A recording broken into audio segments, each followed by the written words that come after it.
Welcome to Invest Insights. I'm Abby Malone. I'm joined today by Gerard Velazquez, the President and CEO of the Cumberland County Improvement Authority. Jerry, thank you so much for being here today. My pleasure. Thank you for the opportunity. Well, let's dive in. Having grown the Cumberland County Improvement Authority from little more than a landfill operator to now a development authority with over $650 million in projects and 100 employees, what are some of the creative ways that you're uniting people and leadership behind goals and initiatives to improve the county? So it's not easy in Cumberland. Trying to change folks' mindset from the organization being predominantly a landfill operator to a redevelopment entity has been quite a challenge. The biggest objective that we had in kind of turning people's minds around and getting the buy-in was to get people to understand that the county as a whole would improve, and so that each individual municipality could not really implement changes on its own. So really the change had to come from a more regional countywide approach, and the authority offered that approach. We offered the opportunity for participation from all the municipalities, understanding that a job created in Vineland helped a Millville resident, a job created in Bridgeton helped the Upper Deerfield resident, and really our focus has been on getting folks to not only understand the dynamic of working together from a county perspective, but quite frankly, understanding the global economy, and that we wanted to be part of the global economy and get the buy-in from the residents as to the changing world of not only the county, but the state and the world. And really that's been the most difficult, but also the most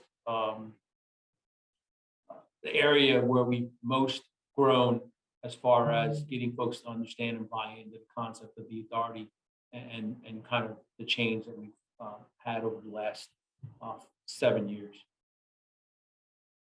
When we spoke to you for our annual business publication, Invest South Jersey, you explained to us how the 2020-2030 master plan had been completed. What do you consider to be some of the most creative elements, and how are you looking to build on that innovation in coming years?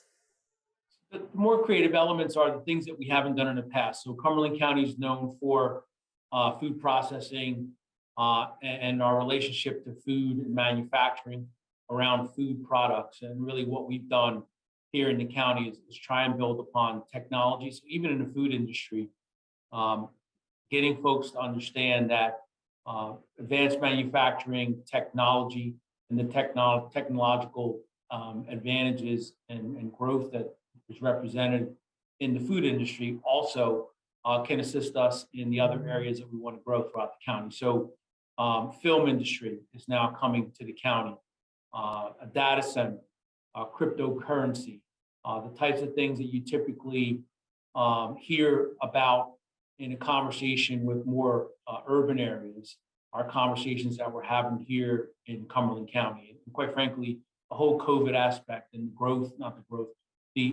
the understanding that people can work remotely, that that we have to social distance. So Cumberland County, by its nature, is socially distanced. So people now are willing to move to the county, work in the county, work remotely, and take advantage of the technological aspects of our economy and the opportunities for growth that exist in those areas that were not previously available to us. When you talk about taking advantage of the county's aspects, I think of one of the authority's priorities is keeping Cumberland County beautiful through protecting the environment and providing various resources. What are some of the creative, innovative ways you're helping to keep Cumberland County clean and green?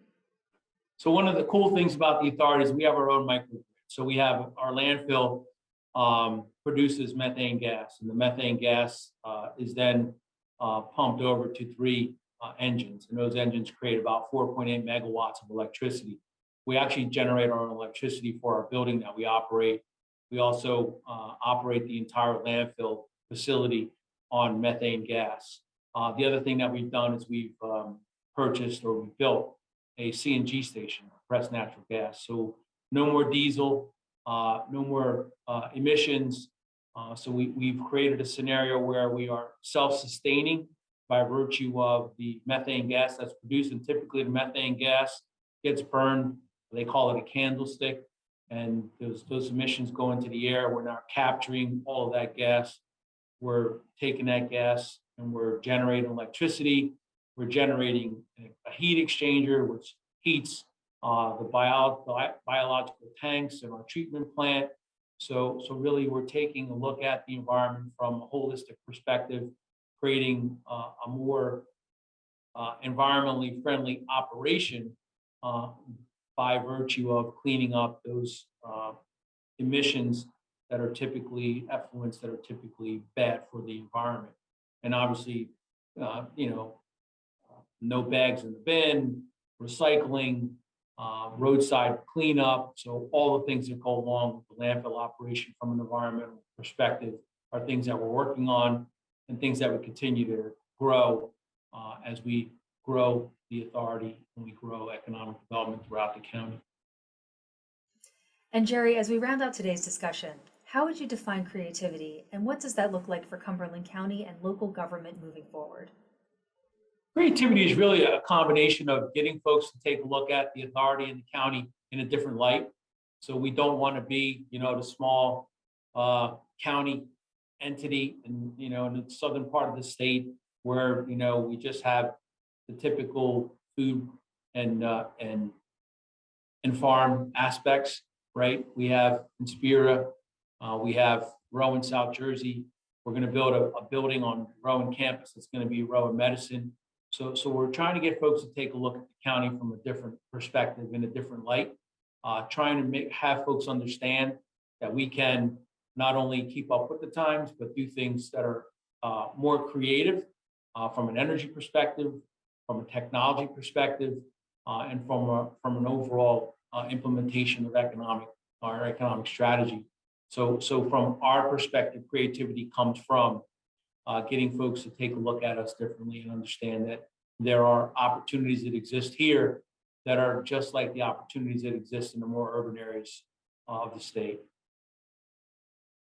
Well, as a New Jersey native, I'm always happy to hear about the economic happenings within the state. Thank you very much, Jerry, for today's discussion.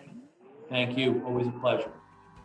That was Gerard Velazquez, the President and CEO of the Cumberland County Investment Authority. If you enjoyed this video, don't forget to like and subscribe to our channel to hear more CEOs and thought leaders share their opinions and advice on today's business climate. Until next time, I'm Abby Maloney, and this has been Invest Insights. Thanks for tuning in.